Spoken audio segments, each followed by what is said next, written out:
அப்படிங்கிறது ஆடு மேய்க்கிறது எப்படி சார் அரசாங்க தொழிலாக்கம்? எவருக்கு ஆடுகளோ அவங்க மேய்ச்சிக்கலாம். அரசாங்க தொழில் என்ன தொழில்? அப்ப இல்லைன்னு போடுறேன். இல்லை போடுறேன். வேளாண்மை அரசு பணி என்னை இழிவாக பேசுகிறார். நீ ஆடு மாடு மேய்க்க போட்டுருவியா? நபிகள் நாயகம் ஸல்லல்லாஹு அலைஹி வஸல்லம் மேய்ச்சிருக்கிறார்கள், பகவான் கிருஷ்ணர் மேய்ச்சிருக்கிறார், இயேசு கிறிஸ்து மேய்ச்சிருக்கிறார். உனக்கு மேய்க்கிறதுக்கு என்ன அவ்வளவு அவமானது? பால் தூக்கலாம், தயிர், மோர், நெய் விட்டு அப்படி முருகலா ஒரு தோசை. அந்த நாக்கு தான் சொல்லுது ஆடு மாடு உனக்கு தான் அவமானம். பைத்தியக்காரங்களா. மிக்சி இலவசம், கிரைண்டர் இலவசம், டிவி இலவசம், லேப்டாப் இலவசம். இதெல்லாம் விலை என்ன? எல்லாம் இலவசம். தண்ணீர் மட்டும் 10 ரூபாய். ஏன் இதெல்லாம் இலவசமா கொடுக்குற அரசு தண்ணீரை கொடுக்க முடியல? தண்ணீரை இலவசமாக தர முடியாது, கூடாது. ஏனென்றால் தண்ணீரை விற்கிற தனியார் முதலாளி பாதிக்கப்பட்டுருவான். அவன் பாதிக்கப்பட்ட இவங்களுக்கு என்ன? அவன்கிட்ட இருந்து ஒரு கமிஷன் நின்றும். அதனாலதான் இவங்க புரோக்கர்ஸ் சொல்றோம், நம்ம கமிஷன் பாய்ஸ் என்று சொல்றது காரணம் தான். நாட்டின் குடிகளுக்கு தண்ணீரை கொடுக்க முடியல, தவிச்ச வாய்க்கு தண்ணி தர முடியாத ஒரு அரசு. அது இருந்தா என்ன, செத்தா என்ன? முடியல. இப்ப நாம வந்துட்டோம். நோ தண்ணீர், நோ விற்பனை. நீர் தேக்கம் இல்லை, உருவாக்கிட்டுறேன், தேக்கி வச்சிடுறேன், மரங்களை நட்டு வச்சிடுறேன், என் பிள்ளைகளுக்கு விட்டுட்டு போயிடுறேன், நான் செத்துடுறேன், கொடுத்துட்டு போயிடுறேன். ஆனால் மலையை மணலை நான் எப்படி உருவாக்குறது? நான் மந்திரக்கொள் வச்சிருக்கேன்னா? விட்லாச்சாரியர் படமா? அப்படின்னு மழை வந்துருச்சா அப்படின்னு விட்டு போறதுக்கு? பல லட்சக்கணக்கான கோடிகள் ஆண்டுகள் இந்த இயற்கையின் அருங்கொடை மலை.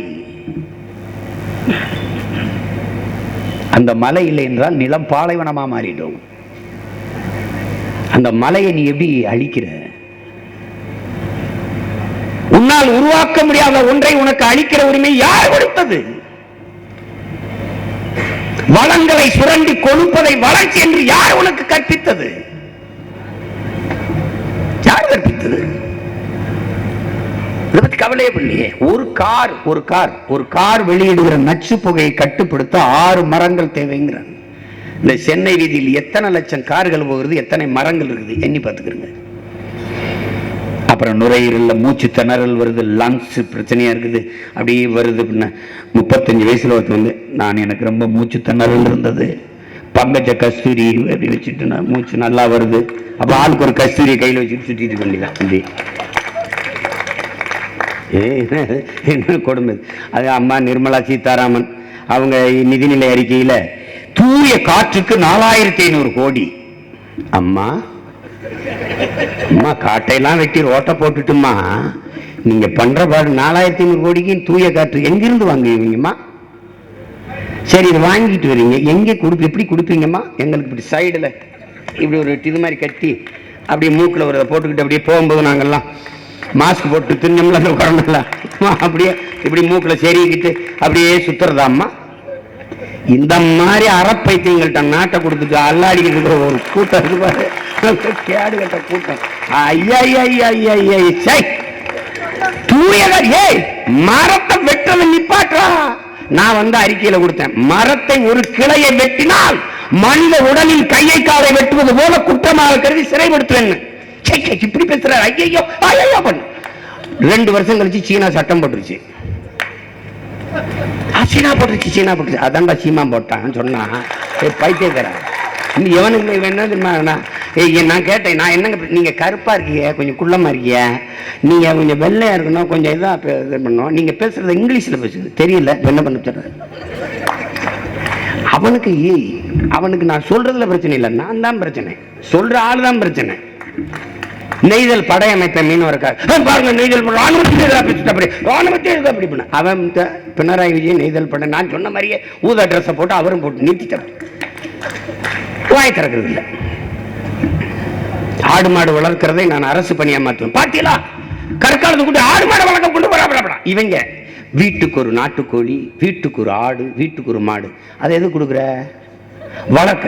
வீட்டில் வளர்க்க சொல்ற, நான் நாட்டில் வளர்க்குறேன்டா பைத்தியக்கார நாயே. இதான்டா நானும் சொல்றேன். நாயே, பைத்தியக்கார நாயே, நீ வீட்டில் செய்யறங்கிற, நாட்டில் செய்யறேன்ற. பாலின் சந்தை மதிப்பு 3 லட்சம் கோடி இருக்கு. 50,000 கோடிக்கு சாராயம் வித்து சாகடிச்சுக்கிட்டு இருக்கு நாட்டு மக்களை. இது பைத்தியக்காரத்தனமா இல்லையா? பட்ஜெட்ல குடும்ப தலைவிகளுக்கு 1000 ரூபாய்,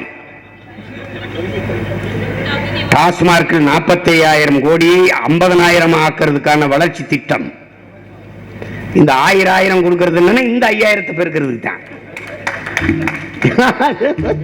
இது உடனே ஐயா என்ன திட்டம்ங்க, எவ்வளவு டெவலப் திட்டம்ங்க, நல்ல டெவலப்புங்க, நல்ல டெவலப். தம்பி குண்டு ஓட்டுக் கொள்றது மட்டும் இனப்படுகொலை இல்லை ராஜா, குடிக்க வச்சு கொள்றதும் இனப்படுகொலை தான்.